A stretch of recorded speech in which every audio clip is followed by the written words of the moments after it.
c'est une affirmation à propos de faits ou de la vie que nous pensons vraies et qui est souvent inconsciente. Elle nous vient de notre expérience, de notre vécu. Elle vient souvent aussi de l'extérieur, de nos parents ou de nos professeurs, d'où l'expression des idées reçues. Elles viennent de l'extérieur.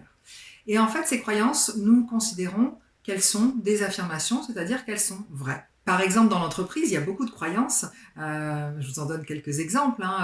Après 50 ans, il ne faut absolument pas changer de boulot. Un CDI, c'est super important. Les commerciaux sont ingérables. Dans l'entreprise, il ne faut surtout pas exprimer ses émotions.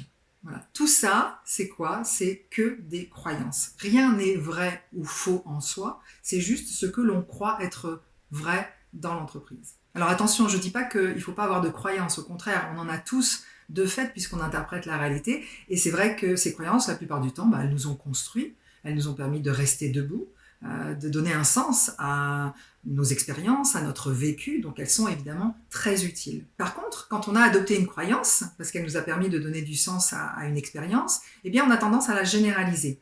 Alors en soi, il n'y a rien de grave, sauf si elle commence à se rigidifier, à devenir un peu trop ferme. Donc si vous sentez en ce moment que dans votre boulot, par exemple, vous n'êtes pas super heureux, que vous avez des frustrations ou des insatisfactions, que vous voudriez faire mieux, plus vite, différemment, autrement, et en même temps vous ne le faites pas, et vous ne savez pas trop pourquoi d'ailleurs, ça veut sûrement dire qu'en fait vous avez des croyances qui vous limitent. C'est ce qu'on appelle les croyances limitantes. Alors c'est assez logique à comprendre, ce qui va vous driver à 20 ans, c'est pas la même chose qu'à 30, 40, 50. Et si vous ne renégociez pas vos croyances au fur et à mesure que vous évoluez, eh bien vous allez vous empêcher tout seul de grandir, de progresser, d'évoluer et d'atteindre le maximum de votre potentiel, ce qui serait vraiment dommage. Alors une croyance, c'est un truc très très fort. Je me rappelle d'une anecdote que nous a raconté notre professeur de PNL qui était assez exceptionnelle. C'est l'histoire d'un psychologue qui reçoit donc un de ses patients et il s'avère que ce patient a la sensation, même la croyance qu'il est un cadavre. Je sais, ouais, il est un peu barré. Mais bon, en tout cas, croyance ferme et nette. Donc, il se positionne comme un cadavre et il agit comme un cadavre. Et le psychologue, un peu démuni, au bout de 1, 2, 3 séances, face à son cadavre, commence à dire, il faut que je trouve une solution pour lui faire comprendre qu'il n'est pas un cadavre, puisqu'il est vivant.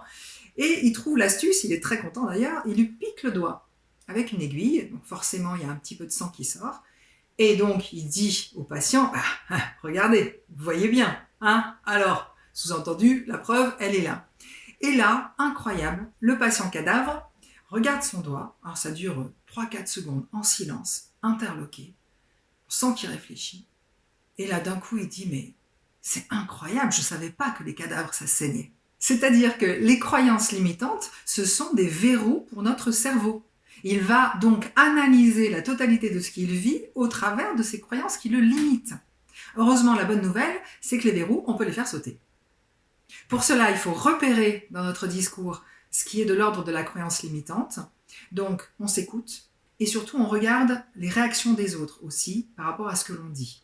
Les affirmations que vous pouvez repérer, elles sont de 3 sortes. La première, c'est les affirmations, les croyances qui sont extérieures à vous. Par exemple, dans l'entreprise, il faut respecter les règles. En général, derrière ces croyances, on pourrait rajouter une petite phrase du genre « de toute façon, on n'a pas le choix, c'est comme ça et pas autrement ». En général, ces croyances-là, elles vont générer un sentiment d'enfermement. On va avoir l'impression d'être un peu étroit dans son mode de fonctionnement, d'un peu contraint par l'extérieur. 2, il y a des affirmations plutôt de type personnel. Par exemple, je n'ai pas assez d'expérience pour devenir manager. En général, ces affirmations, elles créent plutôt un sentiment de frustration. On aimerait bien, mais on ne se sent pas capable de. On pense qu'on n'a pas les compétences, qu'on n'a pas les moyens, qu'on n'a pas les outils pour atteindre quelque chose. Donc forcément, ils nous limitent aussi. Et enfin 3, il y a les affirmations qu'on appelle des projections ou les affirmations projectives. Ces affirmations, elles sont par exemple liées au futur et c'est si je veux changer de boulot, ça doit être avant la fin de l'année. Alors le sentiment qui émerge quand on affirme ce genre de croyance, ça se situe entre le cœur et le ventre, c'est-à-dire que c'est une sorte de... On est un peu mal à l'aise, c'est pas très net comme sensation, mais par contre ce qui est sûr, c'est que c'est pas très agréable.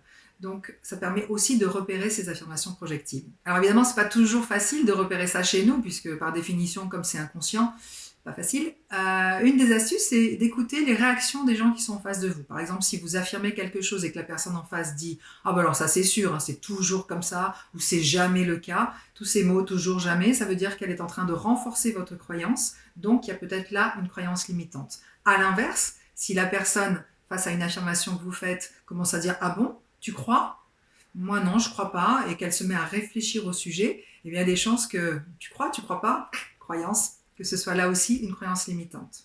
Alors s'il vous plaît, dites oui à votre potentiel et virez-moi toutes ces croyances limitantes. Allez hop, basta. Ciao.